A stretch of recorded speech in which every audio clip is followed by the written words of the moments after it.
నమస్కారం city news కి స్వాగతం ముందుగా ముఖ్యాంశాలు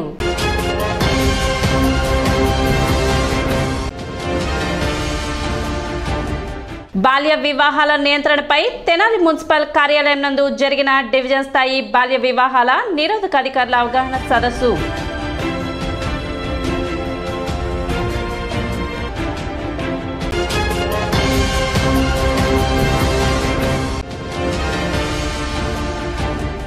జేఎంజే మహిళా కళాశాల నందు ఘనంగా జరిగిన 10వ జాతీయ చేనేత దినోత్సవ వేడుకలు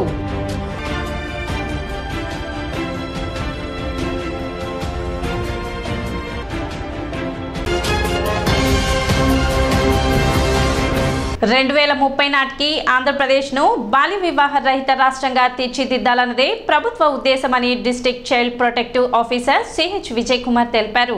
ఇందులో భాగంగా జిల్లా కలెక్టర్ ఆదేశాల మేరకు తెనాలి పురపాలక సంఘ కార్యాలయం నందు district women and child development agency Guntur వారి సహకారంతో తెనాలిలోని డివిజన్ స్థాయి మండల స్థాయి బాల్య వివాహక నిరోధక అధికారులకు ప్రభుత్వం జారీ చేసిన బాల్య వివాహ నియంత్రణ వాటి నిబంధనలపై అవగాహన కార్యక్రమం ఏర్పాటు చేశారు. కార్యక్రమానికి హాజరైన విజయ్ కుమార్ బాల్య వివాహ నిరోధక అధికారులకు కమిషనర్ ఎంపీడీఓ విద్యాశాఖ చైల్డ్ వెల్ఫేర్ పోలీస్ అధికారులు ఐసీడీఎస్ సూపర్వైజర్స్ కి అవగాహన కల్పించారు. ఈ సందర్భంగా ఆయన మాట్లాడుతూ బాల్య వివాహ నియంత్రణలో క్రింది స్థాయి అధికారుల సేవలను ఏ విధంగా వినియోగించుకోవాలి, గ్రామాలలో గాని వార్డుల్లో గాని బాల్య వివాహాలు జరగకుండా తీసుకోవాల్సిన జాగ్రత్తలు, బాల్య వివాహాలు జరిగేటప్పుడు ఏ విధంగా చట్టపరంగా ముందుకు వెళ్ళాలి, 2030 నాటికి బాల్య వివాహాల రహిత రాష్ట్రంగా తీర్చిదిద్దాలంటే తీసుకోవాల్సిన చర్యలపై ఈ అవగాహన సదస్సు ఏర్పాటు చేసినట్లు చెప్పారు. సస్టైనబుల్ డెవలప్మెంట్ గోల్స్ లో భాగంగా 2030 సంవత్సరానికల్లా మన రాష్ట్రాన్ని బాల్య వివాహ రహిత రాష్ట్రంగా తీర్చిదిద్దాలనేది మన ప్రస్తుత రాష్ట్ర ప్రభుత్వ ముఖ్య ఉద్దేశం. ఈ ఉద్దేశాన్ని దృష్టిలో పెట్టుకుని లక్ష్యం చేరుకునే క్రమంలో ఏంటంటే మనకి కొన్ని రూల్స్ని ఆంధ్రప్రదేశ్ బాల్య వివాహ నిషేధ నిబంధనలు ఇవ్వడం జరిగింది మన రాష్ట్ర ప్రభుత్వం. దాని ద్వారా ప్రతి స్థాయిలో అంటే జిల్లా స్థాయి నుంచి గ్రామ స్థాయి వరకు వార్డు స్థాయి వరకు కూడా వివిధ దశల్లో గవర్నమెంట్ ఆఫీసర్స్ని కొంతమందిని బాల్య వివాహ నిషేధ అధికారులు లేదా చైల్డ్ మ్యారేజ్ ప్రొహిబిషన్ ఆఫీసర్గా డెసిగ్నేట్ చేయడం జరిగింది.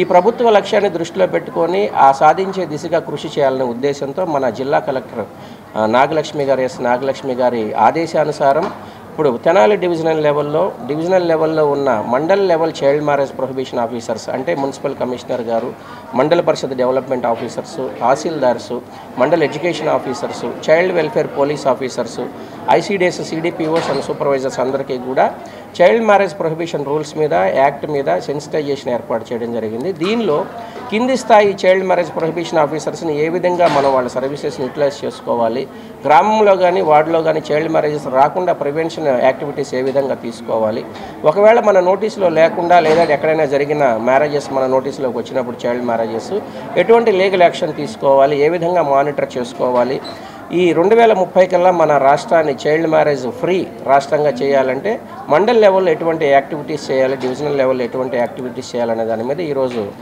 మన సబ్ కలెక్టర్ గారి ఆధ్వర్యంలో మన జిల్లా కలెక్టర్ గారి ఆదేశానుసారం మున్సిపల్ కమిషనర్ గారి సారథ్యంలో మనం ఈ కార్యక్రమాన్ని ఏర్పాటు చేసుకోవడం జరిగింది.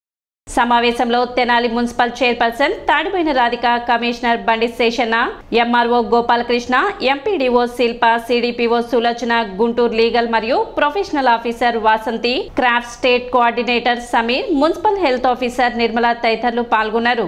ఈరోజు తెనాలిలో divisional level child marriage prohibition officers అంటే బాల్య వివాహ నిరోధక అధికారులందరికీ ఒక వర్క్షాప్ ఒకటి ఇక్కడ సెన్సిటైజేషన్ ప్రోగ్రామ్ ఒకటి కండక్ట్ చేయడానికి ఏర్పాటు చేయడం జరిగింది. దీనికి సంబంధించి డివిజన్లో ఉన్న అందరూ కూడా అధికారులు ఇక్కడ హాజరయ్యి ఈ కార్యక్రమాన్ని విజయవంతం చేశారు. ముఖ్యంగా గుంటూరు జిల్లా మహిళా శిశు సంక్షేమ శాఖ తరఫు నుంచి డీసీపీఓ గారు చైల్డ్ ప్రొబేషన్ గురించి ఏమేమి చేయాలి, సిఎంపీఓస్ చేయాల్సిన డ్యూటీస్ గురించి చెప్పడం జరిగింది. మరి వీటన్నిటిని కూడా విజయవంతంగా ఇక్కడ నేను మరి ముఖ్యంగా ఈ పాత్రికేయ మిత్రుల ద్వారా ప్రజానీకానికి ఏం చెప్పాలనుకుంటున్నానంటే ఈ రూల్స్ రెగ్యులేషన్స్ ఏవైతే గవర్నమెంట్ తీసుకొస్తా ఉందో వీటి ఉద్దేశం ఏంటంటే ఏదైతే తప్పు జరుగుతుందో అది జరగకుండా అరికట్టేందుకే ఇంత యంత్రాంగం ఉంది. చైల్డ్ మ్యారేజ్ అనేది మరీ ముఖ్యంగా అంటే పేదరికం వల్ల కావచ్చు, లేకపోతే చదువు లేకపోవడం వల్ల కావచ్చు, ఇంకా ఏదైనా ఇంట్లో కుటుంబ పరిస్థితుల వల్ల ఎవరో పెద్దవాళ్ళు ఇంట్లో వాళ్ళకి బాగలేదని అమ్మాయికి పెళ్లి చేసేద్దాం, ఆడపిల్లని బరువుగా భావించి వాళ్ళకి పెళ్లి చేసేసేయాలి త్వరగా అనే అదేదో ఒక పెద్ద విషయంలాగా దాన్ని చేసేయాలనే ప్రయత్నం చేయడం, దాన్ని సోషల్ యాక్సెప్టెన్స్ కూడా ఉండడం అనేది కొంచెం విచారించదగ్గ విషయమే. ఇలా జరగకుండా ఉండాలంటే మీ మీడియా ద్వారా ప్రజలందరికీ విస్తృతమైన అవగాహన ఉండాలి. ఒక చిన్నపిల్లకి మ్యారేజ్ చేయడం ద్వారా వారికి వచ్చే ఆరోగ్య సమస్యలు కావచ్చు, ఆ కుటుంబం పడే ఇబ్బందులు కావచ్చు, ఇవన్నీ కూడా తెలియజెప్పాలి.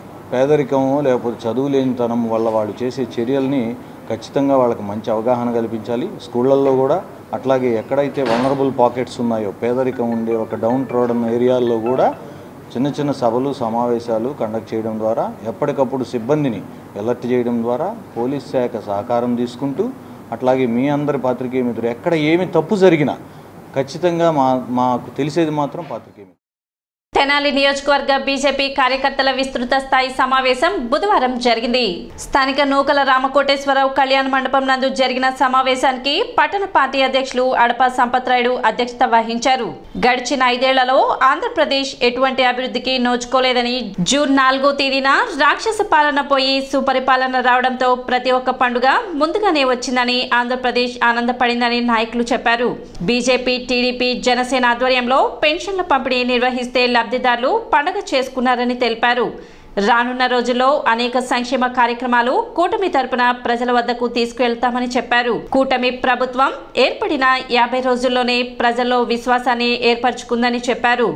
డిఎస్సి నోటిఫికేషన్ ద్వారా గానీ, పరిశ్రమలు స్థాపించడం ద్వారా గానీ ఉద్యోగ ఉపాధి అవకాశాలు కల్పిస్తామని చెప్పారు. ఇటీవల విడుదల చేసిన కేంద్ర బడ్జెట్ లో ఆంధ్రప్రదేశ్ కు 15,000 కోట్లు ప్రకటించడం శుభ పరిణామమని తెలిపారు. అదేవిధంగా పోలవరానికి అయ్యే ప్రతి రూపాయి కేంద్రం భరిస్తానని చెప్పడం, వెనుకబడిన తరగతుల నిధులు కేటాయించడం ఆంధ్రప్రదేశ్ అభివృద్ధికి దోహదపడతాయని చెప్పారు. అందరం కలిసికట్టుగా ఆంధ్రప్రదేశ్ అభివృద్ధికి కృషి చేద్దామని నాయకులు పేర్కొన్నారు. సమావేశంలో జిల్లా నాయకులు దయాకర్ రెడ్డి, రామకృష్ణారెడ్డి, కటారి వాసుదేవనాయుడు, గాజుల వెంకయ్య నాయుడు, తెనాలి నియోజకవర్గ బీజేపీ నాయకులు, కార్యకర్తలు పాల్గొన్నారు. పేద ప్రజల నుంచి ధనిక వర్గాల దాకా అందరూ కూడా ఎదురు చూస్తున్న దీపావళి పండుగ జూన్ 4వ తారీఖున రావటం, అట్లానే మరి ఎమ్మటే జూలై 1వ తారీఖున సంక్రాంతి సెలబ్రేషన్ కూడా చేసుకోవడం, మొన్న ఆగస్టు 1వ తారీఖున కూడా మళ్ళీ ఉగాది సెలబ్రేషన్ చేసుకోవడం జరిగింది. ఏంటి డేట్లకి మిక్సింగ్ ఏందిరా అంటే ప్రతి ఒక్క పండగ కూడా ముందే వచ్చింది. ఆంధ్రప్రదేశ్ ఆనందపడింది. ఎలక్షన్లో ఏదైతే వాగ్దానం చేశామో అవన్నీ నెరవేరుస్తూ ఈ రాక్షస పాలన పోయి జూన్ 4వ తారీఖున సుపరిపాలన వస్తుందని తెలియజేస్తే ఆ రోజున మేము అందరం ఆంధ్రప్రదేశ్లోని ప్రజలందరూ కూడా దీపావళి పండుగ చేసుకున్నారు.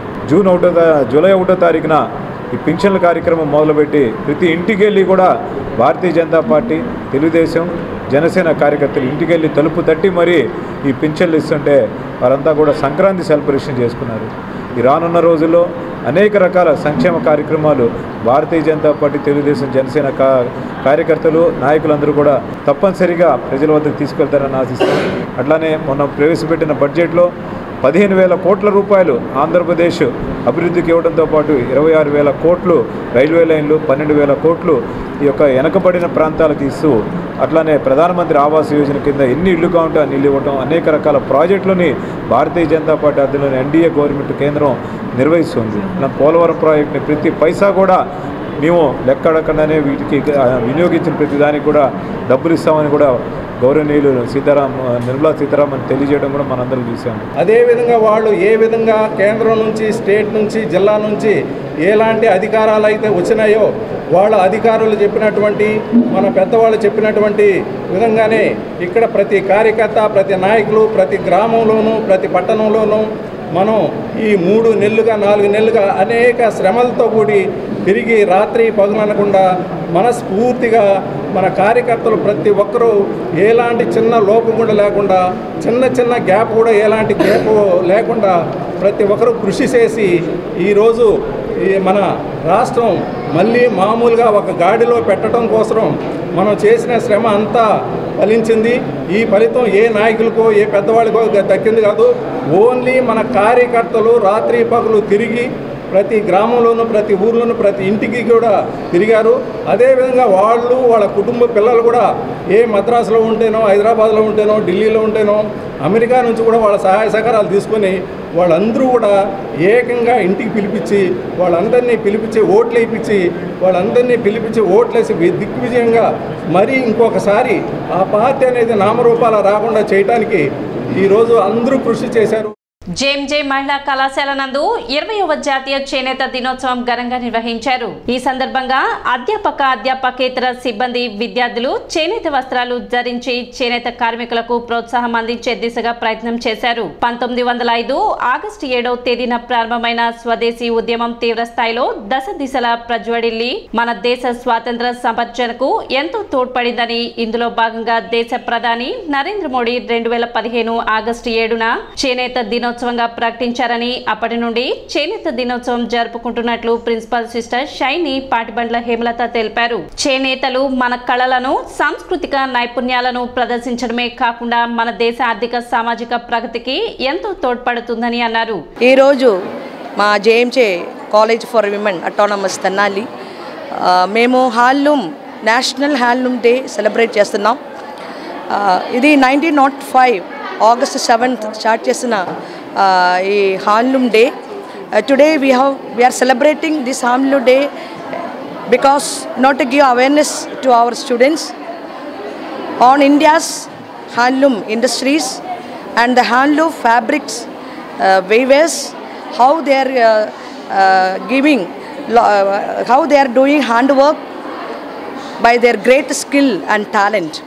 So మా పిల్లలకి ఈ హ్యాండ్లూమ్ వీవర్స్ గురించి ఇంపార్టెన్స్ ఇవ్వడానికి, అలానే హ్యాండ్లూమ్ మెటీరియల్ ప్రమోట్ చేసి వాళ్ళు ఈ హ్యాండ్లూమ్ చేసిన ప్రతి ఒక్కరిని కూడా వాళ్ళు ఎంకరేజ్ చేయాలి అనే ఉద్దేశంతో ఈరోజు మేము ఈ హ్యాండ్లూమ్ డే సెలబ్రేట్ చేస్తున్నాం.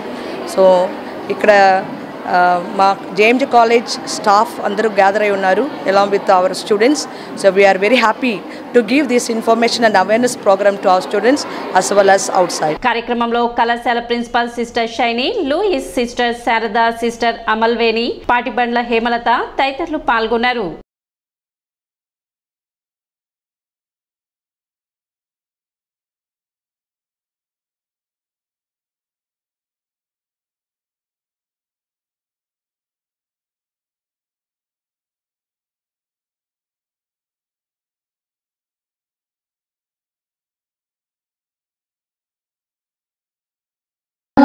Holy Spirit, come, Holy Spirit, come. There is joy when you come. There is peace when you come. There is joy when you come. There is peace when you come. మన భారతీయ సంస్కృతి, కళలు, నైపుణ్యాలు ఈ చేనేత ద్వారా ప్రపంచ దేశాలకి తెలిసింది. అలాగే మన యొక్క సోషియో ఎకనామిక్ డెవలప్మెంట్ అంటే మనం ఎగుమతులు చేస్తాము, కొన్ని దిగుమతులు చేసుకుంటాము వివిధ దేశాల నుంచి.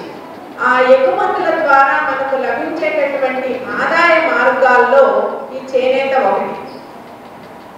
మీరు బయట ఇక్కడ 100 రూపాయలు కొనే వస్తువు బయట దేశాలకు వెళ్తే 1000 రూపాయలు పైన పెట్టుకోవాలి ఏదైనా నేతకు సంబంధించి. సో మన దగ్గర ఎక్కువ మనం వాడుతూ ఉంటాం కాబట్టి అంత ప్రాముఖ్యత లేదు, కానీ బయట దేశాల్లో చల్లదనం ఎక్కువ కాబట్టి వాళ్ళు సిల్క్ వస్త్రాల మీద ఎక్కువ ఆధారపడతారు. మనది వేడి వాతావరణం ఉన్న దేశంగా మనం ఎక్కువ ఆ వేడిని తట్టుకోవడానికి కాటన్ బట్టలు ఎక్కువ వాడుతూ ఉంటాం కాబట్టి దాన్ని ఒక ప్రత్యేకంగా గుర్తించాం. కానీ ఇతర దేశాల్లో నేసినటువంటి వస్త్రాలు కానీ, ఆ వస్త్రాలతో తయారు చేసినటువంటి బ్యాగ్స్ కానీ, లేకపోతే ఆర్ట్ పీసులు కానీ, వాల్ డెకరేషన్స్ కానీ చాలా ఖరీదు. ఇవన్నీ కూడా యువతరానికి గుర్తు చేసి ఇప్పుడు ఉన్నటువంటి కళ అంతరించిపోకుండా, వాళ్ళ నైపుణ్యాలు వాళ్ళతోనే ముగిసిపోకుండా యువతరం కూడా వాటి మీద ఆసక్తి చూపించాలి అన్న ఉద్దేశంతో నరేంద్ర మోడీ గారి ఈ కార్యక్రమాన్ని మీరు ఏమి షేర్ చేసుకుంటారో అది నేను ఎంతో ఓర్పుతోటి ఎంతో కన్సర్న్ తోటి నేను వినడానికి నేను తయారుగా ఉన్నాను. అది మాత్రం మీరు గమనించండి. నేను అప్రోచబుల్గా మీరు చెప్పింది వినాలనేటువంటి ఆసక్తితో ఉంటాను. దాని తర్వాత నేను ఏమి చెప్పాలనుకుంటాను, ఎటువంటి సపోర్ట్ గైడెన్స్ అది మీకు ఇవ్వాలో నేను చూస్తాను. అదంతా కూడా మీతో మీ ఆధారపడి ఉంటుంది. మీరు ఏ విధంగా అయితే ఓపెన్గా ఫ్రీగా షేర్ చేసుకుంటారు అంత విధంగా నేను మీకు సహాయం చేయగలుగుతాను. కాబట్టి నేను సిస్టర్ చెప్పినట్టు 11:30 to 12:30 మండే టు ఫ్రైడే అవైలబుల్గా ఉంటాను ఆ రూమ్లో. మేము సిస్టర్ చెప్పినట్టుగానే మీ హెచ్ఓడి పర్మిషన్ తోటి క్లాసులంతా వదిలేసుకొని రావడం కాదు. ఇప్పుడు ఒక చిన్న విరామం.